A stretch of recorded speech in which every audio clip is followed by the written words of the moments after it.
Hey guys, we're going to go ahead and we're going to take our Unit 11 test, and then you're going to get a chance to practice some of your reading when you read a story. So let's start with the test first. First thing you need to do is find page 103 in your binders, and that's where this Unit 11 test will be. So again, page 103. Just remember, at any time you can pause and replay this video if you need to. So let's get started. Go ahead and include your student name at the top, simply because you are going to be turning this in. You do not need to include the unit or the test date. Let's start with sounds first. Your first sound is A. A.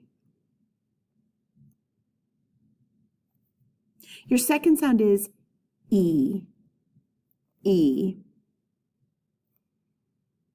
Your last sound is oi. Oi. Now, take a moment and go back and think. For number one, it was the long A sound, but remember, we have more than one way to spell the long A sound. So try to get as many ways as you possibly can. Don't forget about those vowel teams, or what we can call double vowels. For number two, it's the same story. You have a long E. So think about the ways that we can spell long E. Okay, don't forget about those double vowels, or you can call them vowel teams. And then finally, for number three, oi. There are two ways to spell oi with vowel teams. See if you can get both of them. All right. Let's go to the next section, words. Let's take a look at number one. Your word is candies. Candies. Base word, candy.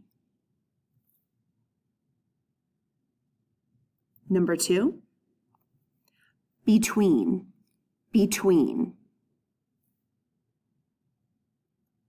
Number three, sprain.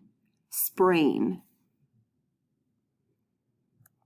Number four, studied. Studied. Base word, study. And number five, employment. Employment. Okay, take a moment to think about those 5 words. I'm going to go back up to number one for a moment. That word was candies, base word candy. In that situation, you do need to change the Y to an I. So if you didn't, please go back and change that.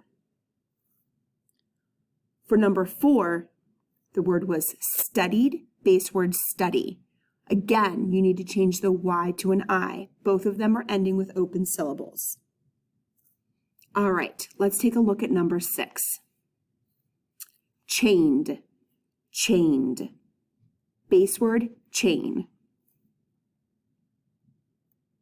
Number 7, steepest. Steepest. Base word, steep. Number 8, chimneys. Chimneys. Base word, chimney. Number 9, tenderloin. Tenderloin. Number 10, joyful. Joyful. Base word, joy. All right, it's time to start a new section called phrases. Let's take a look at phrase number 1. And just a reminder, phrases are not complete sentences. Okay, so you're not going to be capitalizing or putting any punctuation unless you hear a proper noun. All right, first phrase, thought he explained. Thought he explained. Number 2, once enough turkey. Once enough turkey. Number 3, went right through it. Went right through it.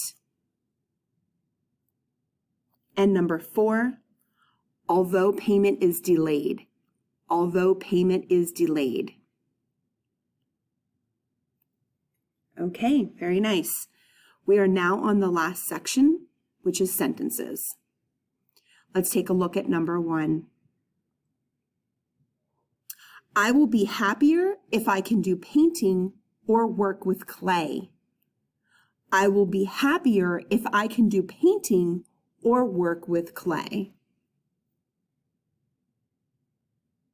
Sentence number 2. Are you sure he is emptying the cheap containers? Are you sure he is emptying the cheap containers? Congratulations on finishing your Unit 11 test. So what we're going to do now is we're going to switch. You are actually going to practice reading a passage as part of your test. I'm going to read it to you first, and then you're going to read it into a Flipgrid. So your job right now is simply to follow along as I read the story. When I'm finished, you're going to practice reading the story yourself, and then you're going to record yourself in a Flipgrid. Here we go. This is called Painting on Your Mind. If you take a look in your white binder, it's on page 100 is where it starts. So I'm going to go back up to the top. Your job right now is just to follow along with me. Painting on your mind. Have you ever dreamed that you could be a master artist someday? Perhaps you will be one of the greatest painters who ever lived, but if not, you could still be considered a wonderful artist indeed. What truly matters most is that you enjoy your projects. If you have studied art, you know that there is no right way to paint.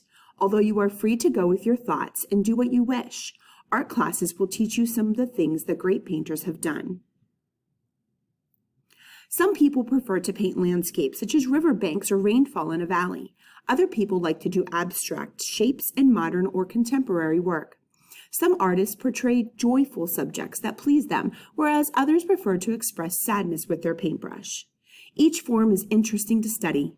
The paintings of Norman Rockwell, for example, portray American life the way it was many years ago. His work will surely entertain you with the high detail of his subjects. Some people prefer to do painting that is used for embellishing objects, called decorative painting. This is done on glass, fabrics such as silk, other textiles, and even home furnishings such as lamps. It can even be done on a wall. Can you see in your mind how an artist could display their star galaxies on a high wall? If you have the opportunity to visit several art galleries, it will inspire you. It is amazing to see some great artwork displayed. When you go, you could study the different kinds of work. It is fun to point out some of the aspects used by each artist, but do not try to explain all of the paintings. Just enjoy. Perhaps if you are lucky enough, you could see a great oil painting that has survived through the years, or the amazing work of a master artist. So pick up a paintbrush and have fun. Simply entertain yourself and the people around you. Or who knows, perhaps you could obtain employment as a painter or even be the next Rembrandt. All right, you're going to practice reading that story twice, and then you will record yourself reading it into a Flipgrid. Feel free to listen to this again if you need to. Great job, guys.